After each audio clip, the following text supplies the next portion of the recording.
Jadi jangan pernah di bulan Ramadan ini kamu tidak berbuat baik. Terus perbuatan baik. Tidak hanya sholat sunnah yang kita kerjakan di dalam bulan Ramadan dengan tarawih saja. Yang biasa duha, tambahkan duhanya. Biasa 2 rakaat jadi 4 rakaat. Yang 4 rakaat jadi 6 rakaat. Yang 6 rakaat jadi 8 rakaat. Begitu juga sholat-sholat witir, sholat-sholat hajat.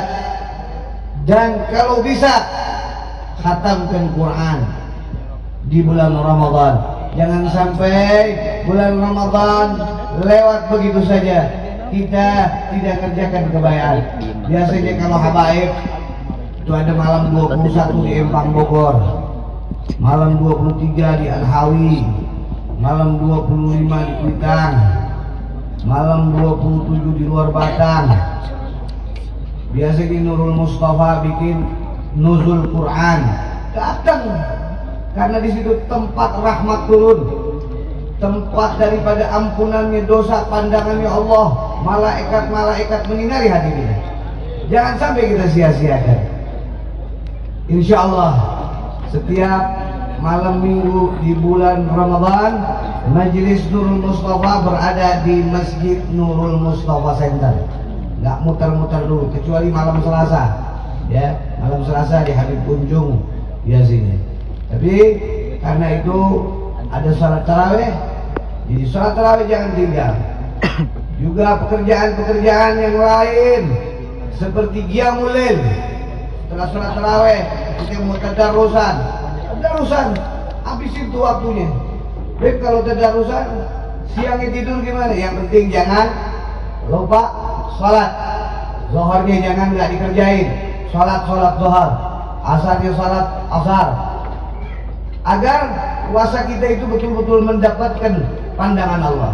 Kalau kita tinggalin puasa, kita tinggalin namanya itu salat. Salat dan puasa nggak bisa.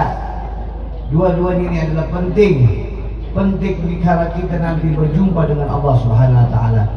Hadirin, sudah cukup Habib Abdullah bin Ja'far memberikan kepada kita ayat Allah Taala yang berbunyi, Ya ayyuhalladzina amanu kutiba alaikumusiyam kama kutiba alal ladzina min qablikum la'allakum tattaqun. Jadi apa sih orang berpuasa itu buat apa?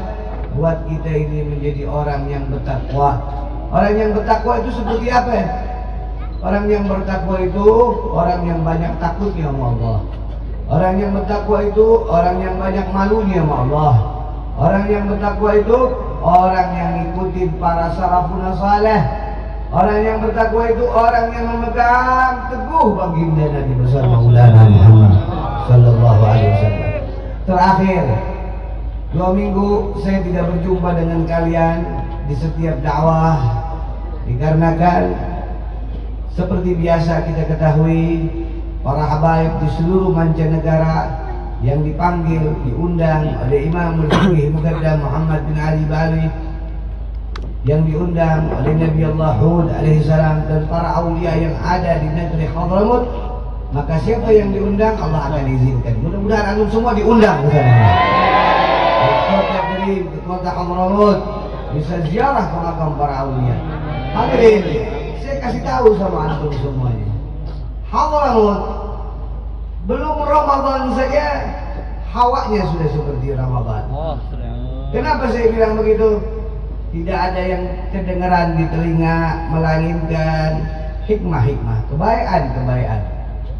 Yang kedengaran qasidah, salawat sama Rasulullah.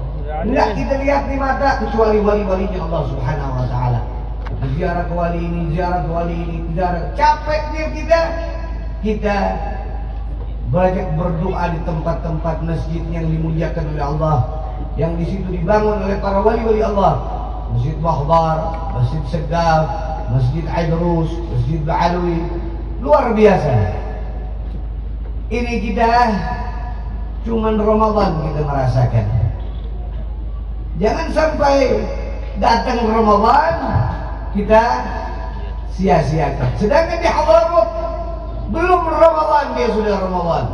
Tiap hari dia Ramadan. Kita malu hadirin. Di sana tidak seperti di sini. Di sana gunung-gunung tidak ada pepohonan, semua batu. Di sana tidak seperti di sini, makanan di mana aja kalau buka puasa banyak. Sedangkan di sana makanan hanya dengan roti dan telur. Kadang saja kalau makan nasi. Di sana tidak seperti di sini. Antum semua media sosial penuh, televisi, radio, apalagi Facebook, apalagi IG, semua ada. Sedangkan di sana sinyalnya susah. Sinyalnya susah. Gimana kita mau lihat dunia di sana? Ya, sedangkan sinyalnya susah. Tidak ada sinyal seperti di sini yang kuat. Tapi mereka yang begitu diberikan oleh Allah kesusahan-kesusahan tidak merasa dirinya susah. Bahkan dia bangga, dia memiliki para wali-walinya Allah. Kalau saja mereka ahli Hadramut bangga, walaupun tidak seperti kita di sini, ya, kita di sini mestinya pun bangga. Kita punya Habib Husin Luar Batang, kita punya Habib Abdullah bin Muhsin, kita punya Wali Songo, kita punya orang-orang saleh. Mestinya kita bangga. Tapi kita kadang terlena, hadirin, terlena dengan dunia, terlena dengan main-main, terlena dengan bermacam-macam kenikmatan yang ada di negeri Indonesia ini. Apalagi ini baru kelar politik.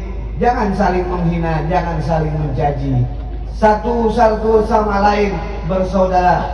Wabil mu'minina ikhwana. Kita ini semua dijadikan satu oleh Rasulullah SAW. Oleh karena itu, datangnya bulan suci Ramadan, kita mesti punya rasa keinginan bangkit untuk menjadikan ruh kita ini lebih baik daripada bulan-bulan yang lain, agar kita punya ruh bercahaya, terang, sehingga kita pantas berjumpa dengan Nabi kita Muhammad Sallallahu Alaihi Wasallam. Hadirin, ini saja yang saya sampaikan. Selama 2 minggu saya menjemput anak saya dari Hadramut sekalian berziarah, mendoakan kita punya negeri Indonesia, mendoakan kita punya keluarga semua yang hadir maupun yang tidak hadir, agar kita berkumpul dengan orang saleh. Kenapa? Nabi bersabda, yusarul mar'u ma'aman ahad. Seseorang bersama yang dicintainya. Alhamdulillah, sampai beberapa hari yang lalu saya ke tempat ini, ke negeri kita Indonesia, dalam keadaan sehawal afiah, walaupun masih keadaan capek, tapi bersyukur kembali saya masih bisa istiqamah. Walaupun saya di Hadramut, tetap saya minta kabar, ya, bagaimana dakwah di Indonesia. Bahkan ditanyakan oleh Munsif Al-Habib Ali Al-Habsyi, bagaimana dakwah di Indonesia. Begitu juga para habaib-habaib yang lainnya, Al-Habib Umar bin Hafid, dan semua orang-orang yang ada di negeri Hadramut. Alhamdulillah, walaupun saya tidak ada, dipimpin oleh adik-adik saya maupun anak-anak saya maupun saudara-saudara saya, yang pada malam 2 minggu tidak ada saya, tetap berjalan seperti biasanya memegang panji Rasulullah SAW. Alhamdulillah, jazakallah khair kepada antum yang selalu istiqomah dekat maupun jauh. Jazakallah khair kepada antum yang telah membantu dalam dakwah kecil maupun besar. Ini tanda bahwa antum sudah memiliki cahaya Nabi Muhammad sallallahu alaihi wasallam.